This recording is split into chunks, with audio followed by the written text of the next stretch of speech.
Hello, everybody. Visual issues, so bear with me for a second. We are having issues with my camera, but I think I've solved it, so hang with me. We should be seeing. Can you all hear me okay?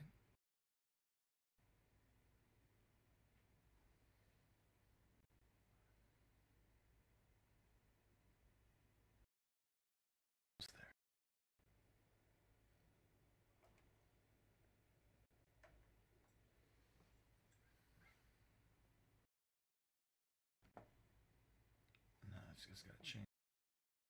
I did.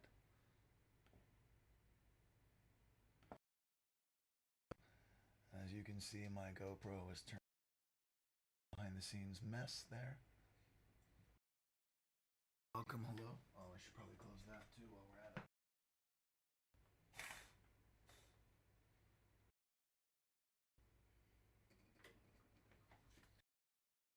My little lights on.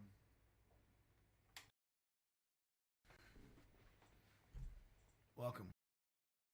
How we doing, y'all?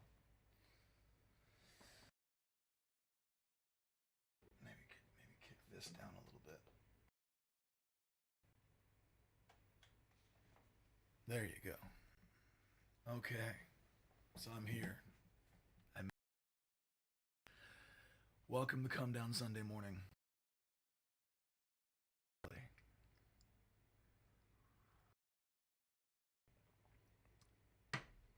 And so about what we're coming down from.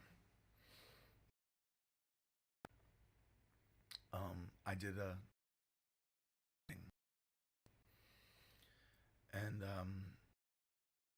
show.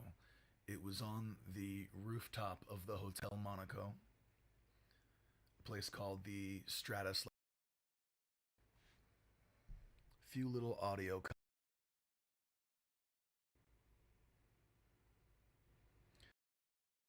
Probably be doing better there now. It might have been a gate issue, but we'll find out. Cutouts happening. Here we go. I'll crank the gain a little bit. Come up a little louder. All right. Oh, sorry. Okay.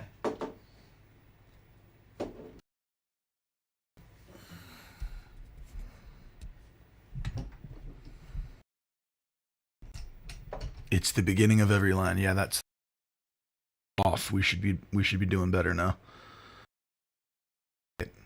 Now I've turned the gate off. All right. Be posted on if that's solved now. It should. I might start days. On.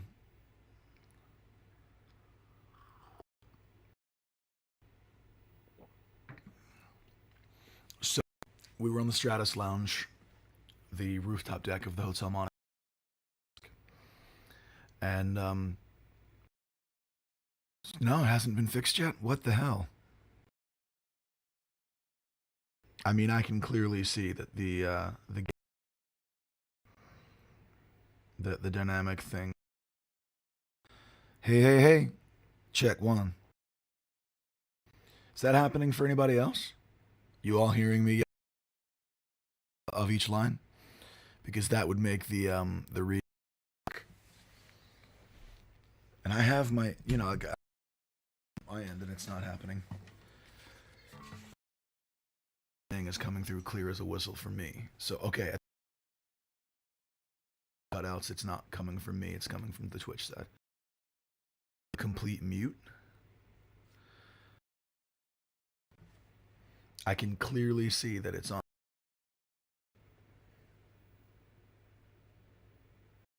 Okay. Anything? Like this is me monitoring my mixer, and I can tell that on my end everything is good. Check. Hey. Yeah, as near as I can tell, everything looks fine. I'm seeing the meter. Okay. Hey. That's my wife and my daughter.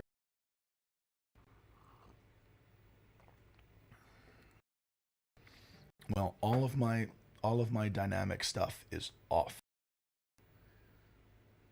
So it has to be a Twitch thing. Let me.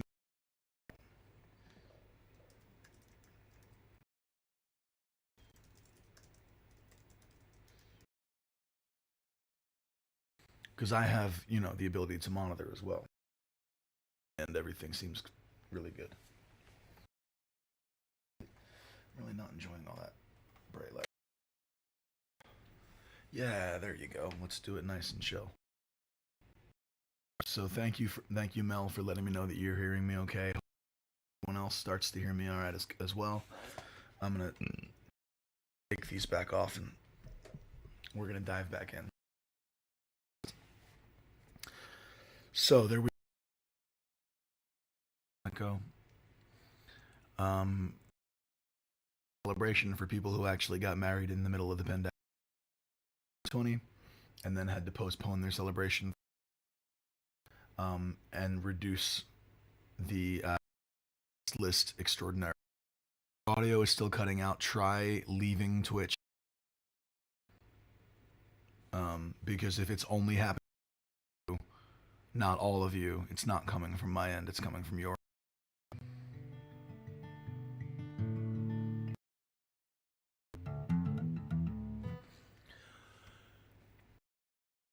People reduced their guest list by about 100 people because they wanted to be COVID safe.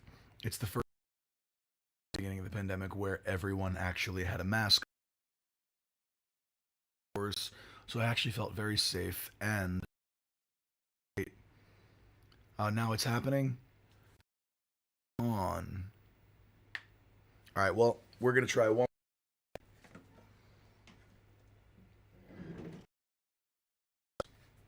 All right. Hopefully it's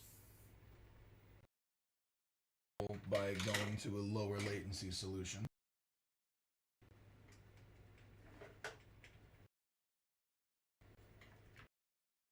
Your phone was breaking up on me when we were speaking earlier as well.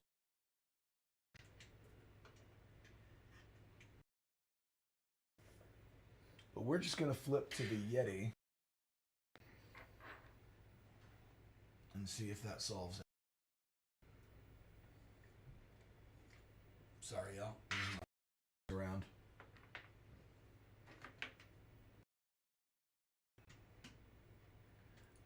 When you maybe it was the gate on my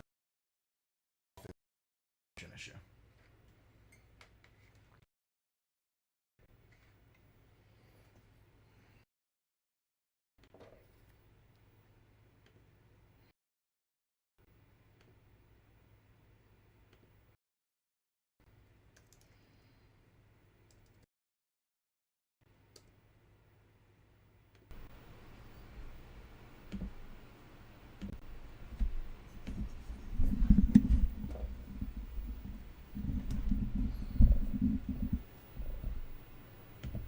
All right, y'all.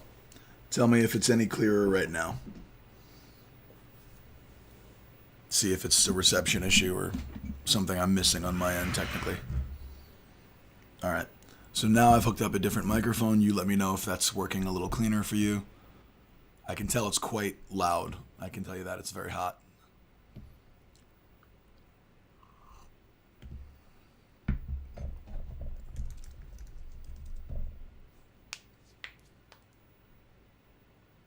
Crystal clear without issues. All right, so then clearly there's a setting on my mixer that because I'm talking so quietly, maybe maybe I'm missing a thing with the gate. I gotta have Doc come over and we'll set up 2 different scenes for everything. But all right, good to know. We have a microphone. We have a situation. All right, we're gonna start that whole thing over so I can cut out all this crap when I post it to YouTube. Hi and welcome to Comedown Sunday Mornings. I am your host, Bright Kelly, and let's start by talking about what we're coming down from.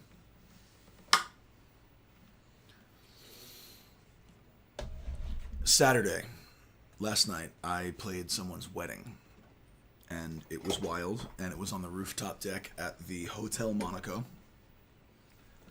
but it was also safe.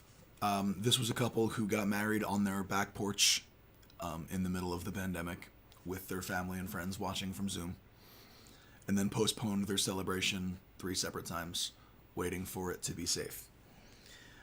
They had piles of masks for anyone who forgot theirs, but no one did. All the guests kept their masks on, and the entire reception was outdoors. They also reduced their guest list by about 100 people, so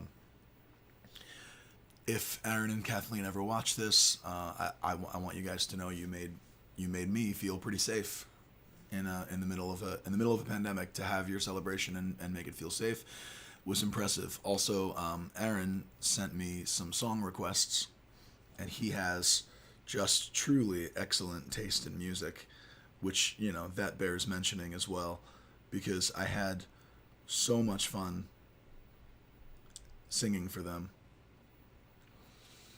And I thought that I would start today's show by doing one of the songs that they asked me to learn for their wedding, just so you guys can get a sense of them as people. And so I'm gonna do a song that Aaron and Kathleen had on their special requests. That's a song that I really adore. This capo's days are numbered. Now, before I play this, I want to clarify. I do know how to play it correctly, but it requires a detuning thing. It requires me to detune 2 strings, and I don't feel like detuning both. I'm just going to detune 1 and play the open chord version.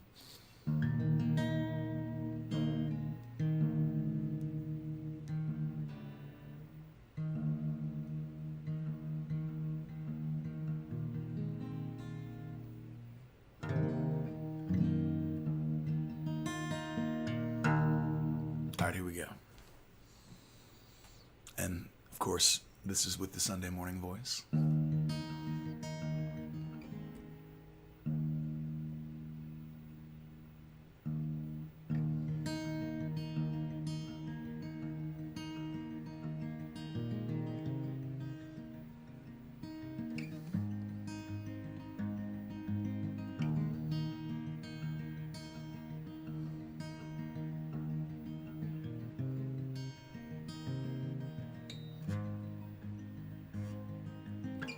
One night to be confused, one night to speed up truth.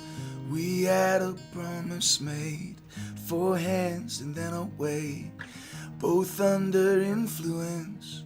We had divine sand to know what to say.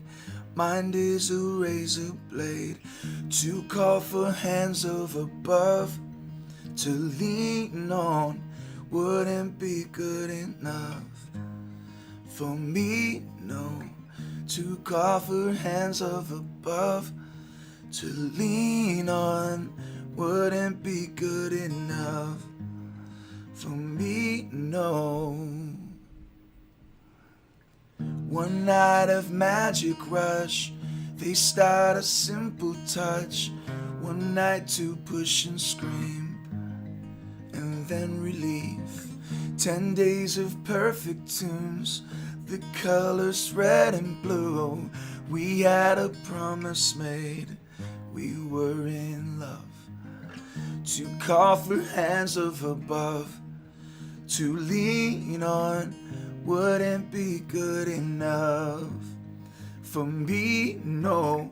To call for hands of above, to lean on wouldn't be good enough for me, no. And you knew the hands of the devil, yeah. And you kept us awake with wolf teeth, sharing different heartbeats in one night.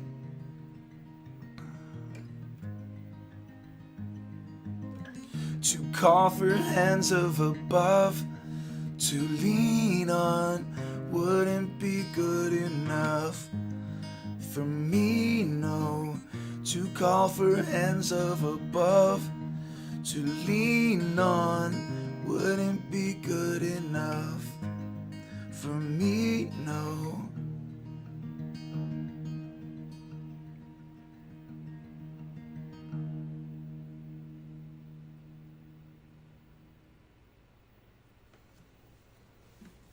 When I saw that on the request list, I was pretty shocked. Most of the time the requests are modern pop country and just things I don't like. I don't often get to play for like-minded people when I do wedding work. But that was Heartbeats by Jose Gonzalez. It's really actually one of my favorite songs. And I think I'll do 2 songs before we do the reading. Maybe I won't. Maybe I'll just do one at the end if there's time. But they walked down the aisle to a Talking Heads song. Their first dance was a Ben Harper song. Their big party recessional was a song by Nick Cave and the Bad Seeds. It was just choice work. It was really good. But let's talk about what we're actually going to be doing for the rest of the show. I'm going to read you as much of Dystopia University as I can fit into the time that we have.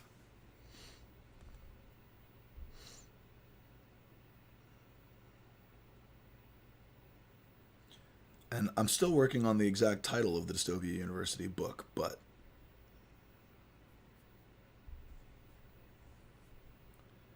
I'm very much excited about where we are.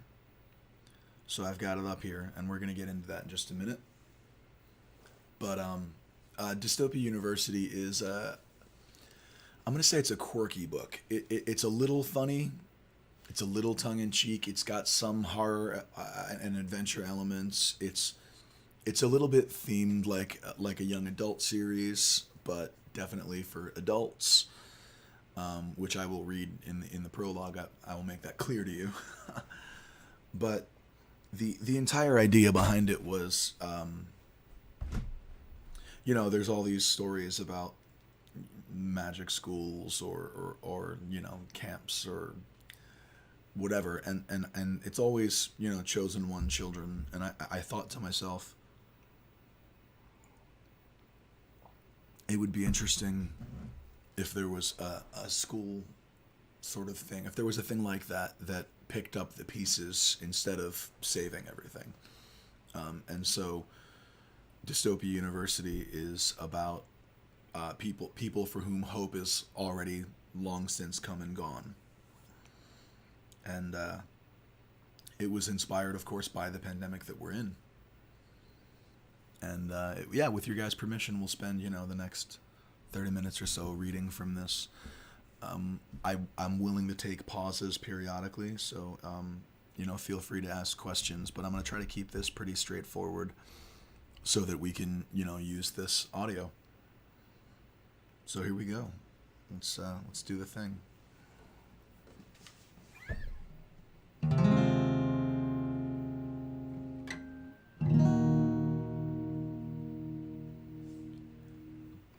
Dystopia University Untitled Book 1.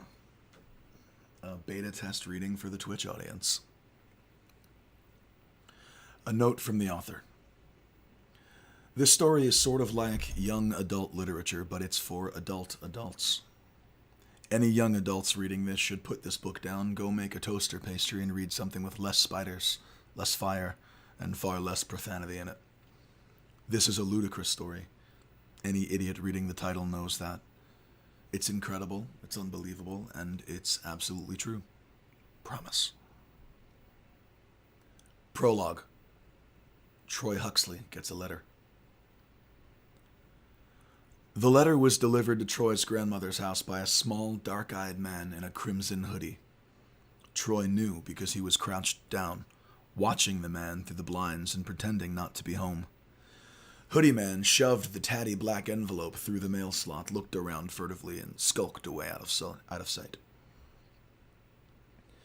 When Troy knelt down to grab the letter, his grandmother, Emmylou, leaned over the arm of the wing-back chair in the corner of the living room. "Troy!" she hollered over the blaring television. "Is that my disability check?" Troy was surprised to turn the letter over and see his own full name, Troy Wendell Huxley, printed upon it. The letter was in bad shape. It looked like it had been left out in a rainstorm or pulled from a plane crash. He stood up with it clutched in his left hand. "No, Jemmy, it's for me.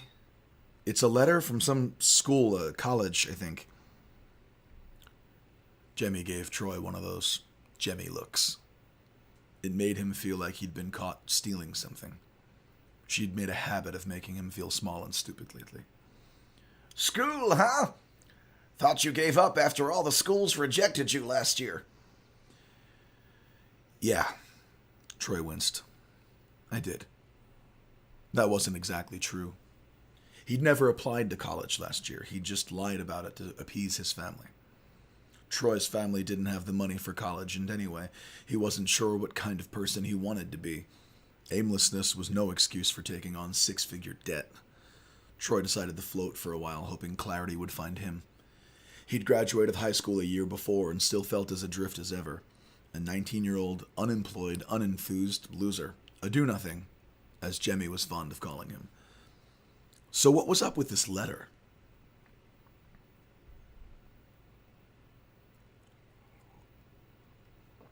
Troy carried the strange crumpled envelope up to his room where he stood frozen, bare feet sunk into the hideous shag carpet. He felt he should have opened it immediately, but for some reason hesitated. He put it on his dresser between a broken Bluetooth speaker and a pile of textbooks from senior year. He looked at it for a while, and then he took it off the dresser and put it on the desk. He didn't like the way it looked beside his laptop, so he tried putting it on the bed, on the windowsill, even in the trash can. It didn't fit anywhere. It didn't belong. Frustrated, he dug it back out of the trash can, if only to quell the anxiety. He stared hard at the coal-black paper with its slightly raised calligraphic letters. In a kite shield at letter D, like some medieval seal. He read the bold block letters that said Dystopia University, admissions, incredulously.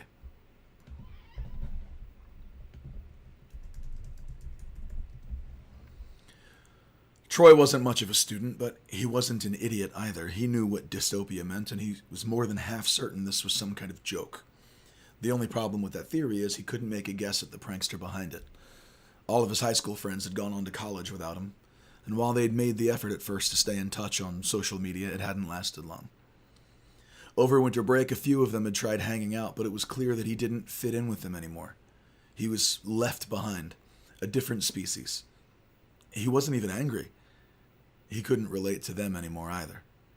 They all cared so much about so many things, all of a sudden. Troy didn't care much about anything. Whatever this was, it didn't feel like a friendly prank. Maybe the university picked that name to draw attention to themselves. Maybe they were one of those fake online colleges that preyed on apathetic nobodies and people who got rejected by their safety schools. He slipped his finger under the flap. "Youch!" he hollered, dropping the envelope. His finger was throbbing. It hurt like hell, and a little rill of blood was welling from the thickest paper cut Troy had ever seen. "Son of a bitch," he grumbled, popping the finger into his mouth for want of antiseptic. He turned to glare at the envelope. It had opened on his bed. In fact, opened wasn't a strong enough word. The entire envelope had unfolded like wrapping paper, and there was a creased, tattered 11 by 14 piece of gray paper lying on the quilt Jemmy had made him for his 10th birthday. Now, Troy was a calm guy. A chill guy, some might have said. But even his sanguine nature could only tolerate so much. He didn't want anything weird. And this was beyond weird. This was chosen one in a fanfic weird. He had spent the entire summer wishing something exciting would happen, but this was not what he'd had in mind, and he decided to say so. "Nope," Troy said clearly to the envelope. "Absolutely not." And he went to microwave a frozen pizza. Chapter 1, The Letter. Troy's pizza was just how he liked it, volcanic on the ends and cold in the middle. It tasted more of salt than of sauce, but it was familiar and comforting. And as he chewed, he addressed the inevitable. Eventually, he would read that letter. Troy was good at computer games and frisbee, but not so good at self-control. The curiosity was eating him faster than he was eating his Denotes pepperoni supreme. It was only a matter of time, probably not even very much time. That was annoying, because Troy wanted to be more in control of himself and certainly wanted to be in control of his life and his destiny. At the same time, it was relaxing, in a way, to know he would eventually get around to it. It was freeing, because Troy wasn't great at self-control, but when it came to procrastination, he was a legend. It took him nearly 7 hours to crack.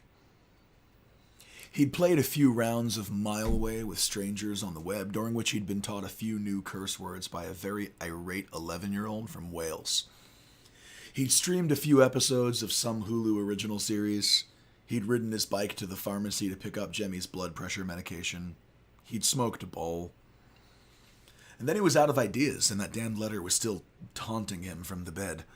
So, nearly 7 hours after he determined not to read it, Troy stood from the dining room table where he'd been doodling on a napkin and went back upstairs to his room. "Motherfuck," he whispered, and then tried the Welsh Kids variant. Mothering absolute fuck. It felt good. It felt right. The letter was precisely where Troy had left it, which actually surprised him. It lay on the rumpled quilt right where he'd seen it last. Troy picked it up gingerly in case it cut him, but the paper was soft, like the stuff they'd made in art class in 10th grade. The words on it looked swallowed by all that softness, like they'd soaked into it and half disappeared. Troy lifted the fragile paper to the light and read. Troy Wendell Huxley, Philadelphia, Pennsylvania. Columbia, American Union, 2023 LT. Sphere A23.6. Dear Troy, it is my pleasure to inform you that the Committee for Admissions has approved your application to Dystopia University under the Early Displacement Program. I am delighted to share this wonderful news with you. Please accept my heartfelt congratulations. Dystopia University is quite competitive, with more than 10 to the 23rd power potentials for the 1,500 places in this freshman class. Faced with so much talent and so much need, the committee has taken extraordinary care to select only those individuals it feels can survive and thrive on our campus. That means those with extraordinary skills and strengths, those whose worth exceeds their destiny. You are to be commended for being such a person. The breadth and resources available to you as a student in one of the esteemed colleges at Dystopia University are difficult to express in a letter. Unfortunately, due to the nature of our admissions process, we can't accommodate campus tours, but we are equipped with wonders and terrors that would devour the mind of lesser individuals. You, I believe, will do well here. In order to certify the committee's vote and confirm your place in the next matriculation, you must attend your displacement interview. One of our esteemed interviewers, Mr. Yost, is prepared to speak with you upon your request. At the conclusion of that interview, the subcommittee for early displacement will be able to displace you to the correct bailiwick, or college. You really don't want to get placed in the wrong one. There was this fellow, what was his name? Hartley, Hitley, Hemsworth? Never mind. It's not important. If you were prepared to meet with Mr. Yost, please indicate below to begin the displacement process. Again, my congratulations, Troy. I look forward to welcoming you to DisU next fall. Sincerely, Nicholas. Troy had to read the letter a few times. It didn't help him make any sense of it, but he did it anyway. What the fuck is early displacement? Troy muttered. Worth exceeds their destiny? Weird. Very, very weird. Troy didn't know how to indicate that he was prepared to meet with Mr. Yost anyway. In fact, he was pretty sure he didn't want to meet Mr. Yost. But that was the thing. The alternative was more of the absolutely nothing he'd been doing for the past year. Walking the streets of his Philadelphia neighborhood, playing games online, getting and subsequently losing mundane jobs one after another, and going numb. Going dim. If Troy was certain of one thing, it's that he didn't like feeling that way. Feeling like he was diminishing. If this Dystopia University was a scam or some weird online cult, so what? It was the most stimulus he'd felt since the last of his friends had left the city and Jemmy had tried to convince him to join the Marines. So, this felt like a move. The way out of apathy. Talk to this Mr. Yost. Sure, it could be interesting. Maybe interesting was enough. Troy felt something slip through him and prick his nerves. He was pretty sure it was excitement. The problem was, as far as Troy could see, that they didn't include a return envelope. There was no address or phone number, no email, nothing. The envelope didn't even have Troy's own address on it, which maybe explained why it had been delivered by hand. Troy turned the letter over. There was a bit on the back that read, "Indicate below whether you would like to meet your interviewer." Why? N. Troy sat the letter on his desk and opened his laptop. He opened his browser and did an internet search for Dystopia University. The results were predictable. A Wikipedia entry on Dystopia, a few colleges advertising literature courses. He added quotation marks and tried again. Nothing. Just the search engine offering guesses on things he might like. That was odd. Troy had long been of the opinion that if it existed, it was on the internet. He closed his laptop and leaned back in his chair, lacing his fingers together on the back of his neck. Without a clear step 2 in mind, he grabbed the pen and, before he could think any more about it, made a big swooping check mark next to the letter Y on the back of the letter. Thud! Something or someone had just fallen upstairs.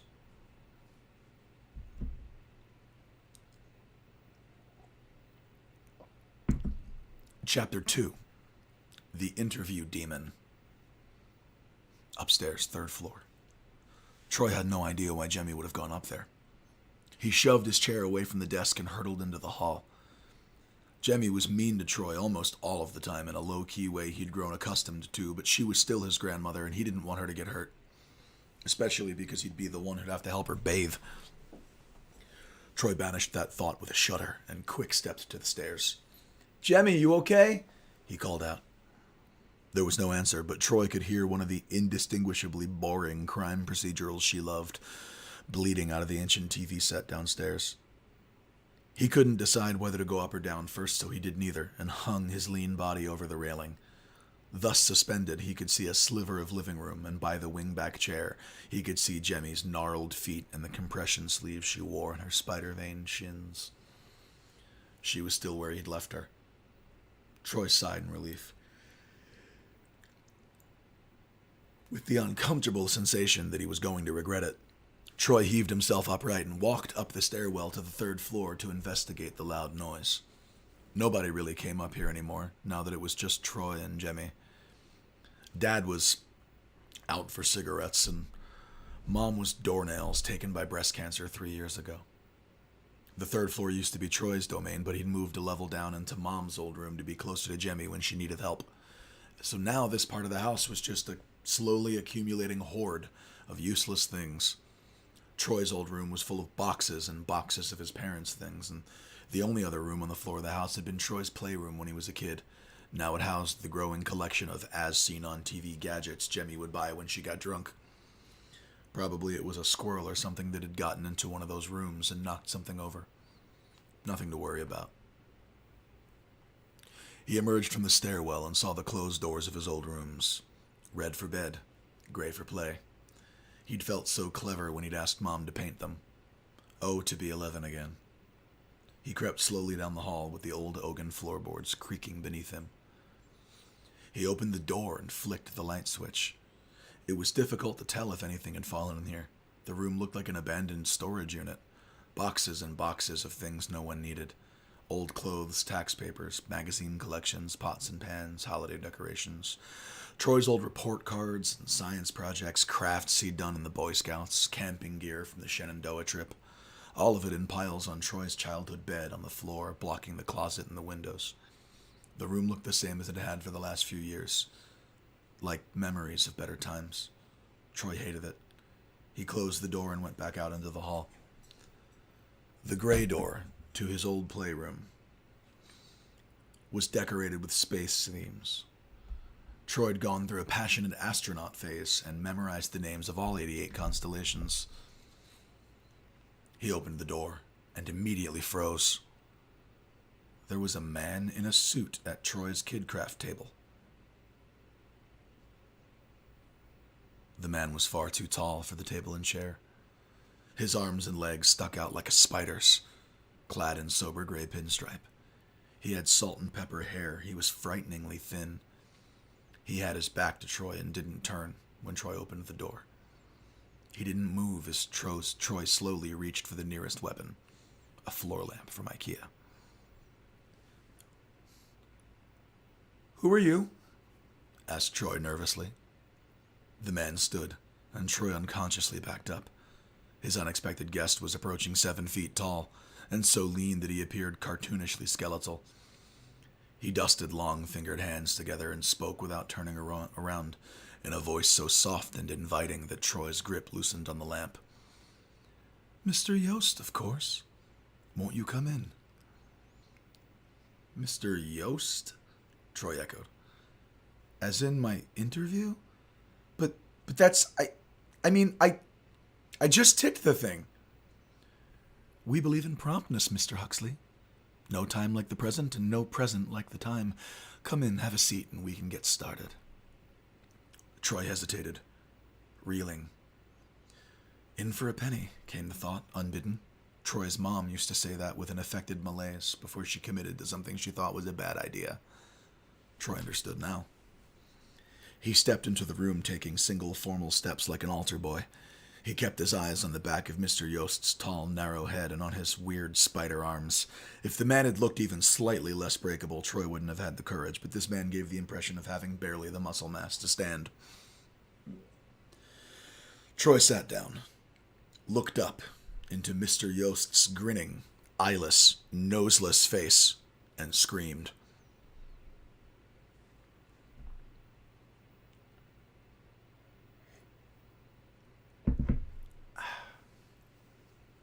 Awfully sorry about that, Mr. Yost was saying, fanning Troy with a copy of Highlights magazine.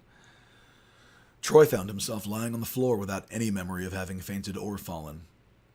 Mr. Yost seemed genuinely concerned insofar as Troy could read the expression of a man whose face consisted primarily of a very large mouth. It took up more than the bottom half of his head, a face that otherwise would have put Troy in mind of a news anchor. I forget that my appearance can be startling. I hope you'll forgive me, Mr. Yost continued. He stopped fanning and offered Troy his large hand. Too stunned not to, Troy took it and allowed himself to be helped up. When a wave of dizziness hit, he fought it by focusing on Mr. Yost's teeth. They looked exactly like chiclets, white, blocky, and all precisely the same size. What are you? Mr. Yost sat, and after a moment Troy did the same. I'm an interview demon. I'm sorry, did you say you're a demon? Not a demon, a demon, Mr. Yost said. The words sounded identical to Troy, but his unexpected houseguest smiled. Demon, the eyeless man continued, as in a background process, rather than a user-controlled process. I'm what you might consider an automation, a program, a lesser spirit if you prefer your metaphors mythological. Essentially, I am a formality sent by the university to assist in your displacement. Troy leaned forward. That again. The letter you sent used that word too, displacement. I don't get what that means. I don't get anything about this whole thing, situation, whatever. I'm nobody. Everybody is nobody, Mr. Huxley. Take a breath. I'm about to explain everything.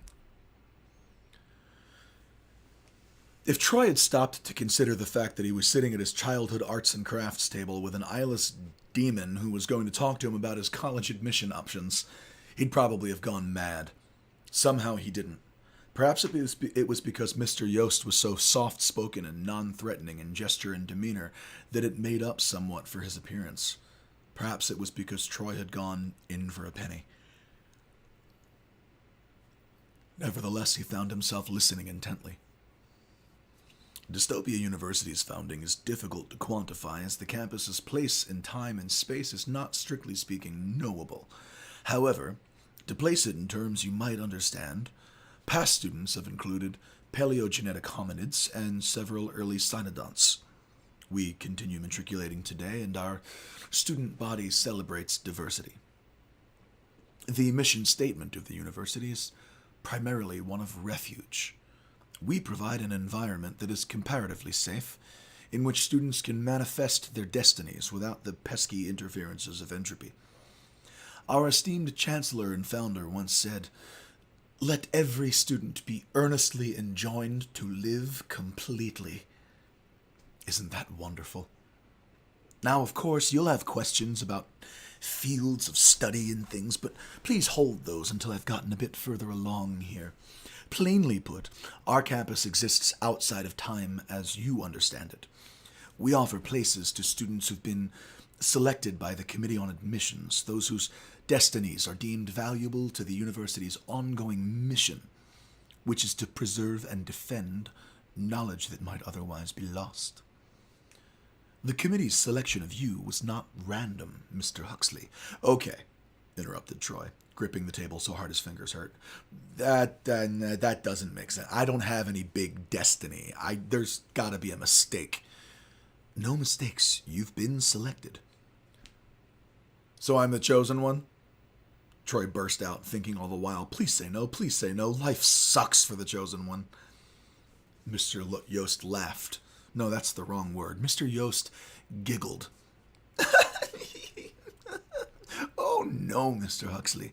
There is no such thing as a chosen one. You are a chosen 1/1,500th at best. Any, all, or none of you might turn out to actually fulfill the destiny the committee has seen for you, but we can't know until you've come to begin your studies. My studies of what? Mr. Yost nodded and aimed his smooth, eyeless face in Troy's direction. Well, that's what we are here to determine.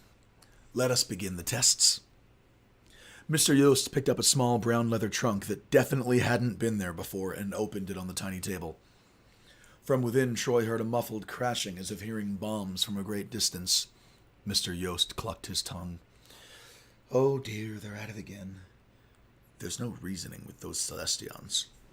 He rapped sharply on the top and the noise stopped. Then he turned the lock, opened the trunk, and took out several objects. A minuscule spiked metal ball, a 20-sided die, a wooden match, and an ampule of writhing gray fluid. What are those? Asked Troy. Test objects. It's a simple and common measuring process. We'll simply see which, if any, react to your touch. That will determine your displacement. That made less than no sense, but Troy had gone far enough with this that he was determined now to see it through. So he reached for the spiked metal ball, half expecting to bleed for the second time that day. Curiously, he didn't. He rolled the ball in his palm. It felt like a massage ball. He looked at Mr. Yost. Who gestured for Troy to hold his hand out. And then, Mr. Yost grabbed Troy's hand and slammed it on the table hard. Troy shrieked as the spikes punctured his skin, as the blood welled up and covered the crayon marks on the table. Only there was no blood, no pain. The spikes were just sort of through his hand, like toothpicks stuck into a clay model. No gratuitous violence coursework for you, then. That's for the best. That class always has the poorest retention rate, said Mr. Yost, clucking his tongue against the roof of his ridiculous mouth. Troy gaped and wagged his hand and held it up to the light as if to figure out the magic trick. There wasn't one. Mr. Yost plucked the spiked ball from Troy's hand and dropped the match onto it. The match immediately caught fire in his palm and burned a sullen, heatless green. Also not for you. Mr. Yost reclaimed the match, which promptly extinguished itself, and held out the die. Troy grabbed the small polyhedron and barked a tiny laugh. Are we playing D&D now? Do I get a critical hit if I roll a natural 20? Not quite, but you've got the general idea, replied Mr. Yost. Give it a roll. Troy did. The die tumbled onto the desk. Then it kept tumbling in place, long after it should have come to a halt. Troy looked up at Mr. Yost, who shook his head. No luck, Mr. Huxley. Is that bad? It's literal. You've got no luck, good or bad, so you won't be joining the College of Timelines and Futures. They only take students with a measurable deterministic distortion. You, it appears, have no fortune but what you make. Troy didn't know what to do with that, but he did know what to do next. Process of elimination made it simple. He reached for the beaker of gray goo. He hefted the tiny ampule in his hand and peered at it. Why is it moving? Because it is alive. Troy nearly dropped it. What is it? They are nanoids. Artificial programmable molecular machines. No way. Nanotech is still basically hypothetical, Troy said, watching as the fluid swirled faster in his palm. These are not hypothetical, Mr. Huxley. And they seem to like you. And we'll end chapter 2 there. And that's where we'll end our reading for the day, because it's getting along toward noon. But, yeah, there you go, guys. That was the first 20 or so pages of Troy Huxley's madcap adventure. Good time, too, because Mr. Mercutio was about to make a bunch of noise. I hope you all saw the drawing of Mr. Yost in the Facebook group and were able to picture him clearly. That class has the poorest retention rates. Yeah. it means what you think it means.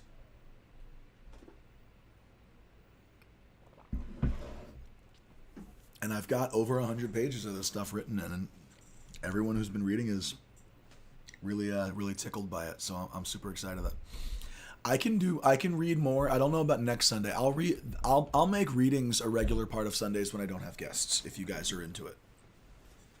And then, in a few months we'll probably, I'll probably be writing to stay ahead of you guys if we do that, which would be fun. But yeah, we're moving really moving along with this work, which is exciting for me, because I've published short stories, but I've never completed a novel, and I'm determined that I'm going to complete at least 2, because this and The Whenever Men are both 100% going to make it to the finish line. I see how it's going to happen and everything, and of course, I'll write as much as I can. And that's part of the reason why we're trying to, normalize residual income for me, is because the less I have to edit papers and play weddings, the more I can write and record. By the way, did you guys get this news? I got the first test cassette. My instinct tells me that it's a little bassy, but I'm okay with it.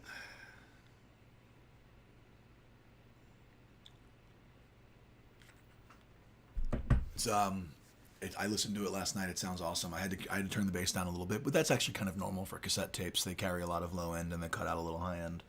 But I think it sounds really good. And of course, every cassette will come with a digital copy that's like super high end quality as well.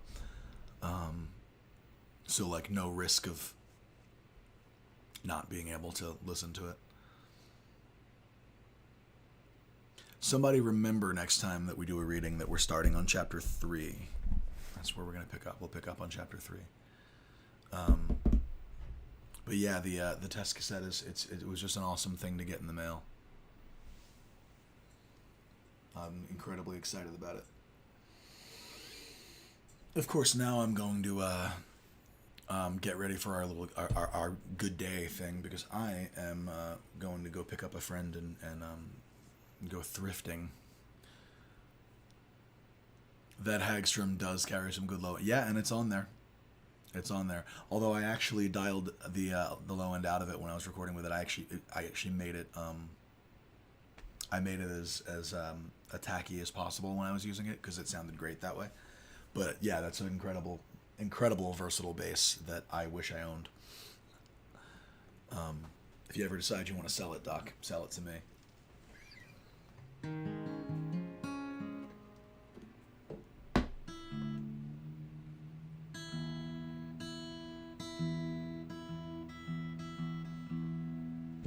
Let's do 2 more songs, and then we'll say goodnight. And I say goodnight like it's not daytime. We'll say good day.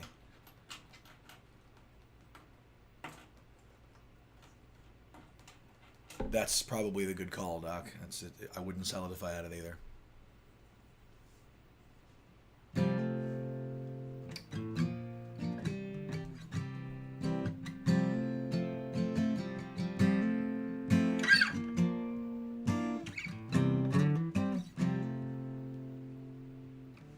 This is Aaron and Kathleen's first dance.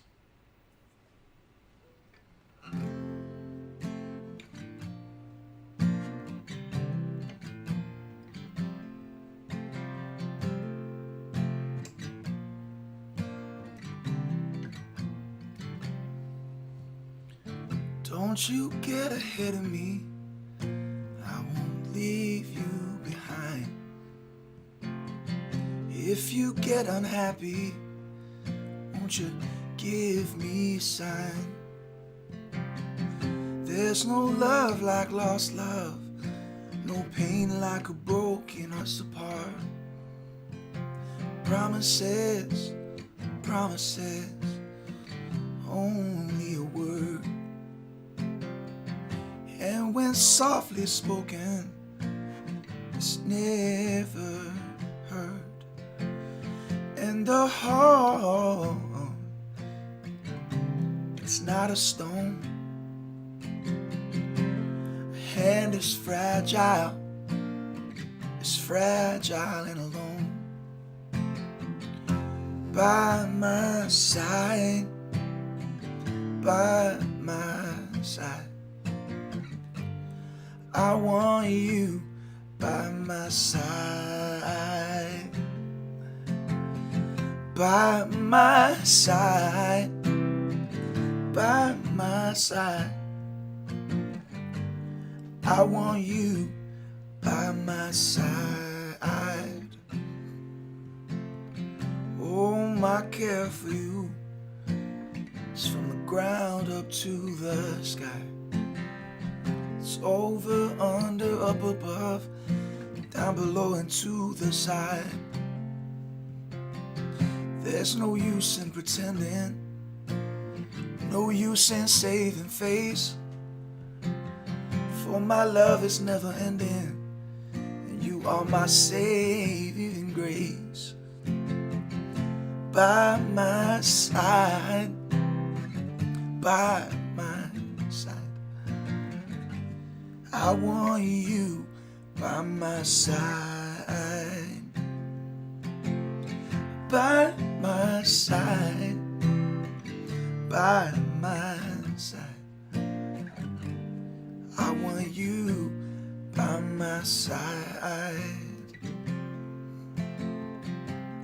want you to be by my side.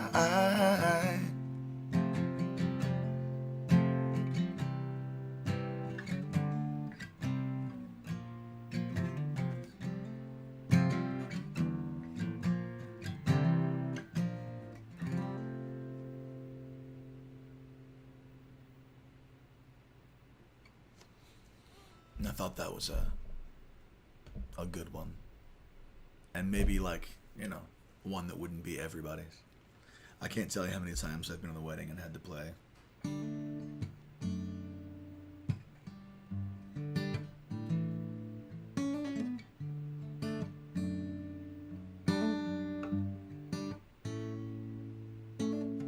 You know, stuff like that. So it was really nice to have them play something different. And to send us off, I'll actually play what I sang to send them off. So this will be our closer. I'm gonna bring the gain down here. So I'm gonna sign off at the end of this song. But thank you guys for tuning in for Comedown Sunday morning. I will catch y'all for Thursday this week.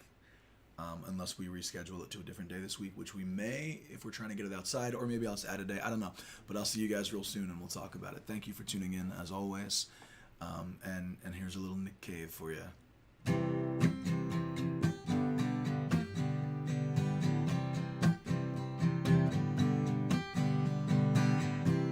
It's up in the morning on the downs, little white clouds like a gambling lambs.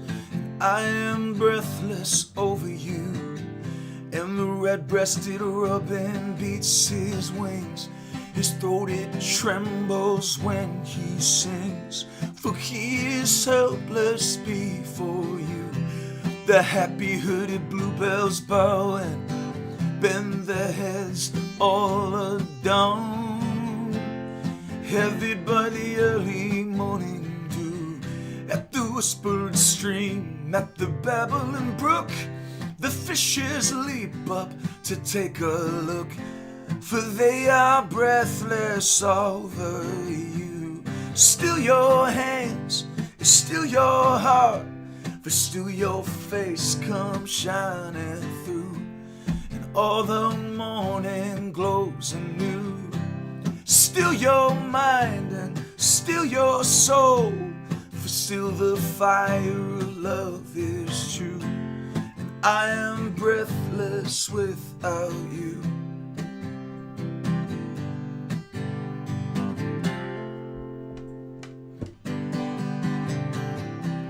The wind circles among the trees, and it bangs about the new-made leaves, for it is breathless without you. And the fox chases the rabbit round, and the rabbit hides beneath the ground. For he is defenseless without you. The sky of daytime dies away, and all the earthly things they stop to play. For we are breathless without you. I listen to my jittering bones, the blood in my veins, and the wind in my lungs. And I am breathless without you. Still your hands and still your heart, but still your face comes shining through. And all the morning glows anew. Still your soul and still your mind, for still the fire of your love is true. And I am breathless without you. And I am breathless without you. Ooh. Thank you all for tuning in to Comedown Sunday Morning. I'm Brett Kelly, and I will see you next time.